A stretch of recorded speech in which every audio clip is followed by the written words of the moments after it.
प्रश्न आता है कि ज्ञान अल्प है, फिर भी आप केवल ज्ञान कहते हो। हैं? हम नहीं कहते हैं, हम तो पढ़ा हुआ और समझा हुआ बोलते हैं। लिखा है वीरसेन स्वामी ने, और अनंत सर्वज्ञ परमात्माओं की दिव्य धुनी में आया है। न छदमस्त ज्ञान दर्शन रूप अल्पत्वाद मंगलत्व एक देशस्य मांगल्या भावा तद श्याव वायना मप्य मंगलत्व प्राप्ते। क्या ख्याल में है? देखो, बहुत सुंदर बात है।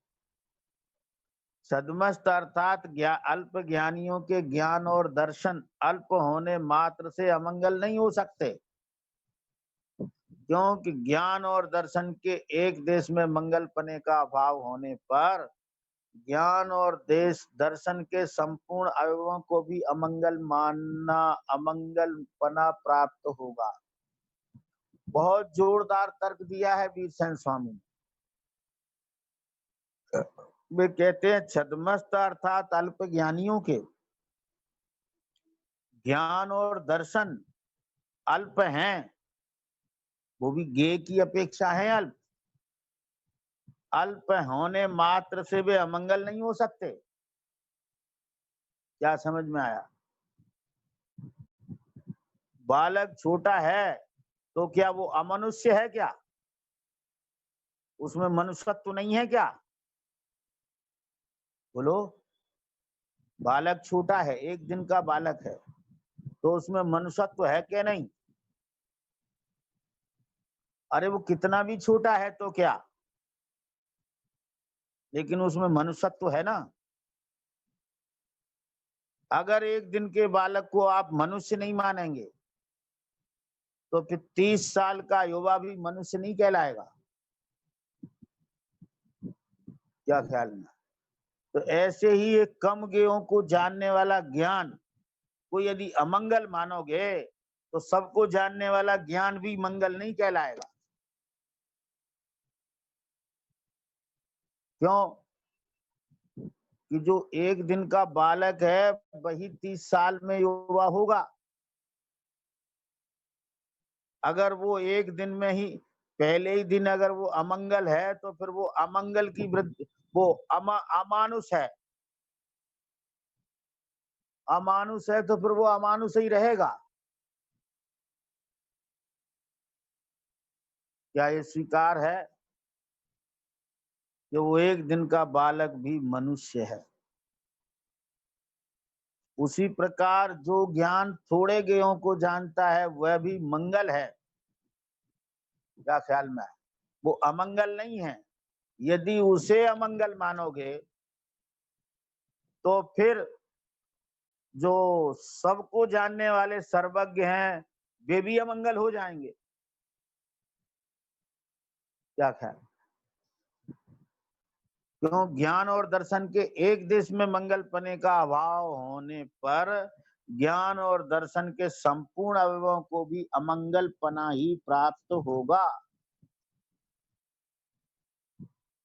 जो एक देश है उसको अमंगल का तो सर्वदेश भी अमंगल हो गया, और सर्वदेश मंगल है तो उसका एक देश भी मंगल है। आगे सुनो, यहाँ वीरसेन स्वामी ने छद्मस्त के अल्प ज्ञान को एक देश ज्ञान और अल्प दर्शन को एक देश दर्शन माना, अर्थात अल्प दर्शन केवल दर्शन का ही अवयव और अल्प ज्ञान केवल ज्ञान का ही अवयव है। क्या समझ? जो अल्प दर्शन है वो केवल दर्शन का अवयव है, और जो अल्प ज्ञान है वो केवल ज्ञान का अवयव है। अवयव माने उसका अंश है।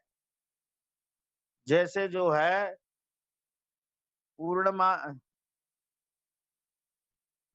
अवयव है वो उसका अंश ही होता है, क्योंकि अवयवी अवयव से सर्वथा भिन्न नहीं कहे जाते, भिन्न नहीं पाए जाते। अंश अंशी में होता है, अंश अंशी से कभी भिन्न नहीं होता है। जैसे दूज का चंद्रमा पूर्णमासी के चंद्रमा से सर्वथा भिन्न नहीं है। क्या समझ में भिन्न है क्या? अरे चंद्रमा के दोज को जितना चंद्रमा निकला है और शेष चंद्रमा जो नहीं दिख रहा है, उस चंद्रमा का अभाव है कि वो चंद्रमा व्यक्त नहीं है। क्या समझ में? माने पूर्णमासी का चंद्रमा कोई दूसरा नहीं होता है, वही चंद्रमा दोज वाला ही बढ़ते बढ़ते पूरा होता है, और वो पूरा ही होता है। उसका कुछ अंश प्रकट होता है और शेष अंश आवृत होता है। समझ में आया ना? जो दोज को चंद्रमा थोड़ा सा दिखता है, वो थोड़ा सा दिखता है, लेकिन वो कोई चंद्रमा का एक अलग टुकड़ा नहीं है। चंद्रमा उतना ही होता है जितना पूर्णमासी को होता है, उतना ही दोज को होता है, लेकिन कुछ अंश उसका व्यक्त होता है और कुछ अंश उसका अव्यक्त होता है। ख्याल में आया ना? ऐसा नहीं समझना कि वो चंद्रमा का कुछ टुकड़ा दोज को होता है, वो टुकड़ा नहीं होता दोज को, उसका कुछ अंश व्यक्त होता है और कुछ अंश आवृत होता है। चंद्रमा जितना पूर्णमासी को होता है उतना ही दोज को होता है, उतना ही तीज को होता है, उतना ही चौथ को होता है। वो चंद्रमा जितना व्यक्त है वो कोई उसका चंद्रमा से अलग अंश नहीं है। चंद्रमा पूरा ही है उस समय भी, लेकिन उसका कुछ अंश व्यक्त है और कुछ अंश अव्यक्त है। ऐसी स्थिति दौस से लेकर चतुर्दशी तक चलती है, और पूर्णमासी को पूरा व्यक्त होता है। चंद्रमा का टुकड़ा नहीं होता है दौज को, न तीज को, न चौथ को। चंद्रमा सदैव पूरा ही होता है। बस इतना ही है, कुछ अंश व्यक्त है और कुछ अंश अव्यक्त। उसी प्रकार इस ज्ञान का कुछ अंश व्यक्त है और कुछ अव्यक्त है। ऐसा नहीं है कि ये ज्ञान कुछ अधूरा, इसका टुकड़ा एक प्रकट हुआ है और शेष टुकड़ा कहीं अलग है, और वो जब टुकड़ा जुड़ जाएगा तब ये आत्मा सर्वज्ञ हो जाएगा। ऐसा नहीं है। ये ज्ञान की व्यक्तता बढ़ते बढ़ते पूरी होगी, उसका नाम सर्वज्ञता होगा। समझ में आ रहा है? यह ज्ञान की व्यक्तता बढ़ते बढ़ते पूरी होगी। ऐसा नहीं है कि सर्वज्ञता होगी 13वें गुणस्थान में तो उससे पहले का ज्ञान नष्ट हो जाएगा और फिर नया ज्ञान पूरा पैदा होगा। अगर नष्ट हो गया और नया पैदा हुआ तो फिर वो अज्ञान हो जाएगा एक क्षण के लिए, एक समय के लिए। लेकिन ऐसा नहीं होता है, वो ज्ञान ही बढ़ते बढ़ते पूरा होता है और वो पूरा व्यक्त होता है बढ़ते बढ़ते। क्या समझ में? उसी तो इसका उसका कोई बीच में गैप नहीं होता है। 12वें गुणस्थान और 13वें गुणस्थान के ज्ञान के बीच में कोई गैप नहीं होता है। वो प्रवाह तो कहीं गैप है ही नहीं। अनादि से लेकर अनंत काल तक केवल ज्ञान की गंगा बह रही है, उसमें कहीं गैप का काम नहीं है।